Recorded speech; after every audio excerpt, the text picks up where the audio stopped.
Today, we're going to talk about the concept or question, can Bitcoin go to zero? And this particular video was inspired by an article I found in Cointelegraph this week titled Myth Busting, Why Bitcoin Can Never Go to Zero. And you always want to be cautious about using the word never.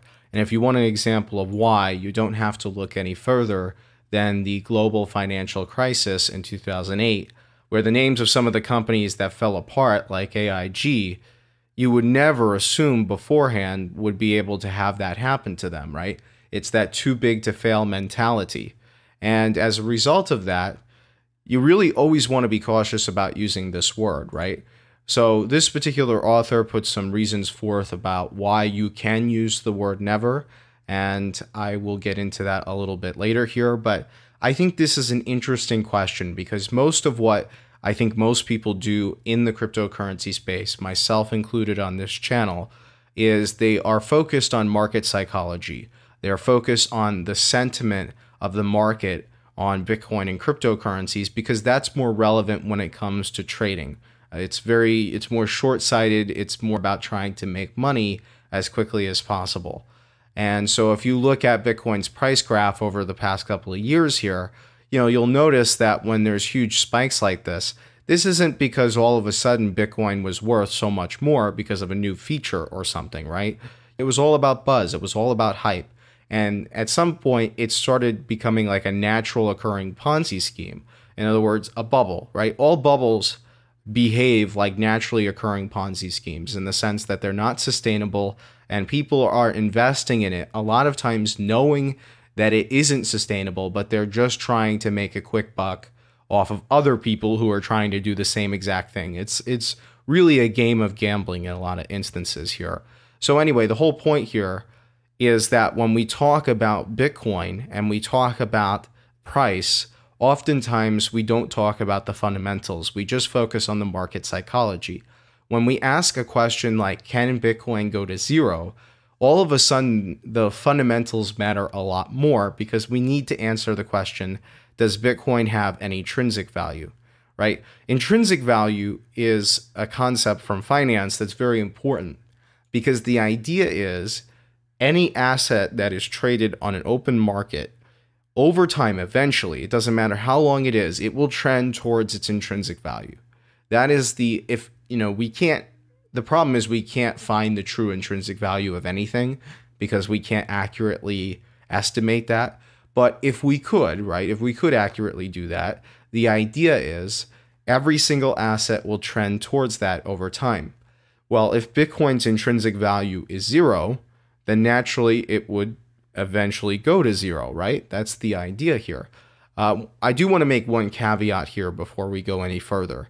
When I say zero, I don't mean literal zero, like it's completely worthless, because I think Bitcoin's always going to have collector's value. Before anybody makes that type of argument, there's always going to probably be some guy out there that's willing to buy Bitcoins, for very cheap.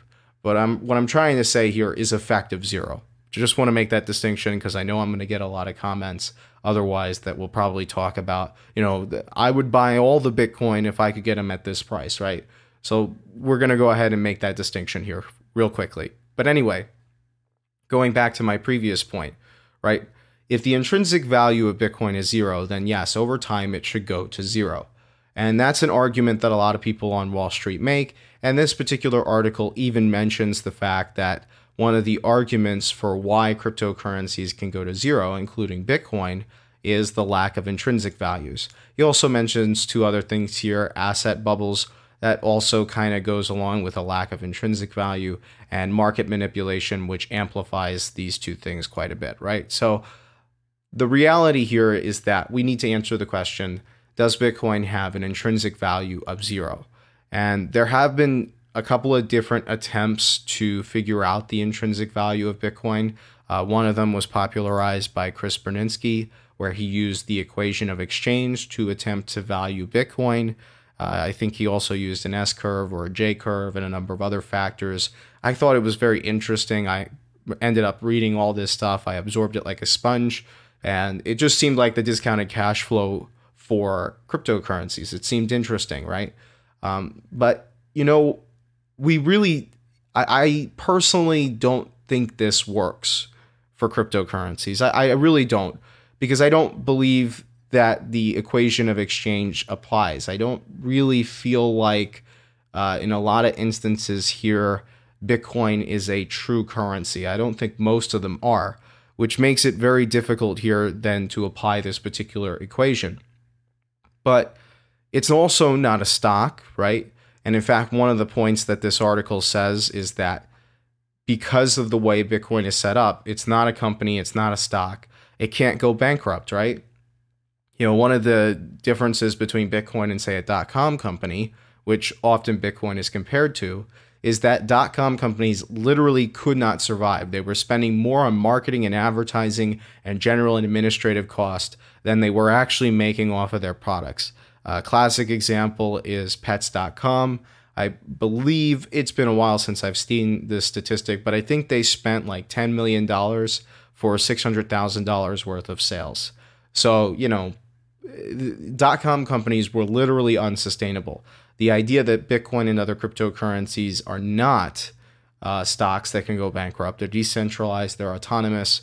The only thing that really determines their value is whatever somebody's willing to pay for it.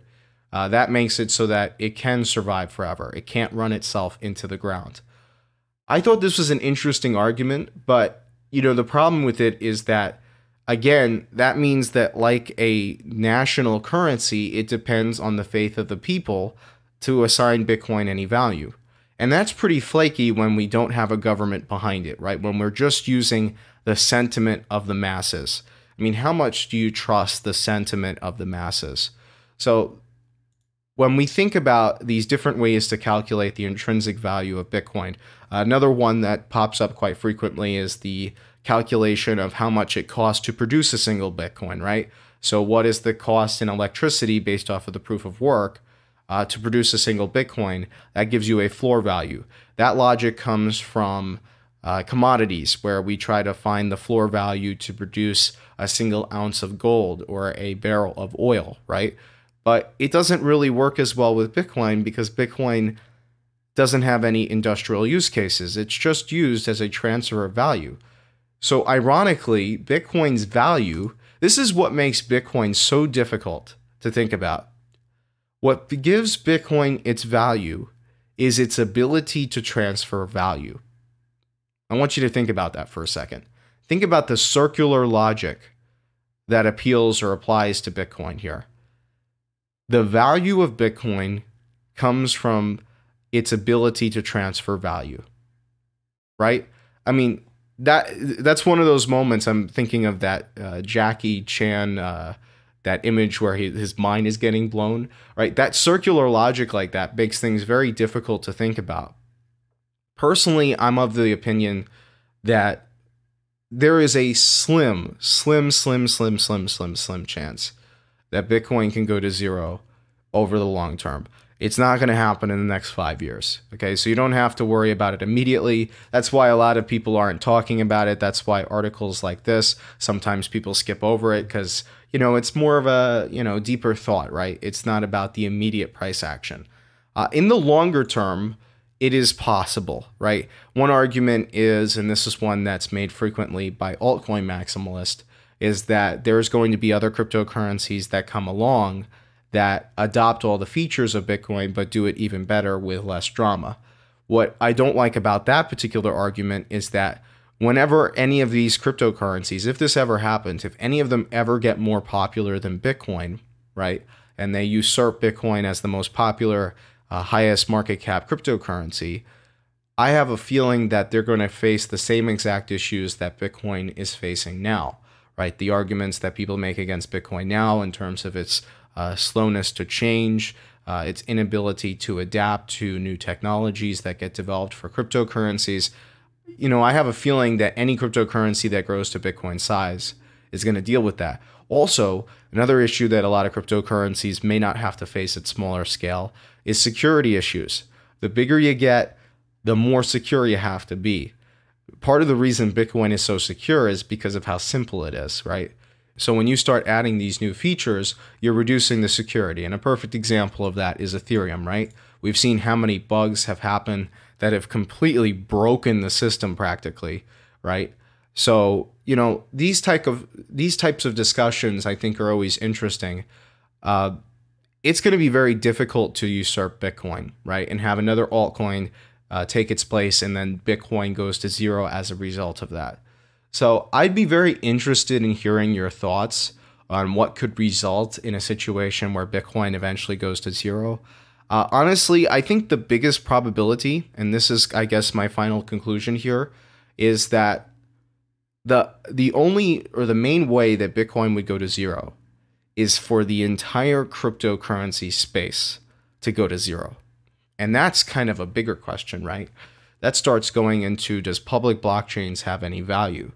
And in my opinion, they do, but it's fairly limited in nature, right? When it comes to industrial use cases, a lot of times they're going to use private blockchains because they want to have more control. Now, that's kind of an oxymoron in a sense, right? Part of the reason you use a public blockchain is you want to relinquish some of that control to offer a system that's more fair and balanced. But that's not what's going to happen in reality for most companies, right? They're probably going to want to stick with things like Hyperledger, for example. So, you know, I just think this is an interesting discussion overall. I know that this was very high level, and I apologize if you didn't leave with anything that was, you know, again, this might be something that takes several times to listen to. It might even be a little weird for me to listen back to, but I think discussion like this is kind of interesting, right? So I thought I'd make a video on it. I hope you guys enjoyed it. As usual, if you want to support my content, you can check out my Steemit page. It's a great way to just let me know that you like my content. You give me upvotes there. You can leave a comment there. I do read all of these just because of the fact that, you know, there's fewer of them. And usually the quality of the comments on Steemit are a little bit higher just because people like to write, you know, more engaging thoughts. And because usually the audience that's on Steemit here follows my content a little closer. So if you ever want to check that out if you're interested. And then also, please, please, please go over to my Twitter and follow me because that's one of the ways that I like to communicate when I'm not doing videos or whatever else. So I hope you guys enjoyed this video. Leave a like, comment, and subscription. I actually remembered how to do my outro this time, and I will see you next time.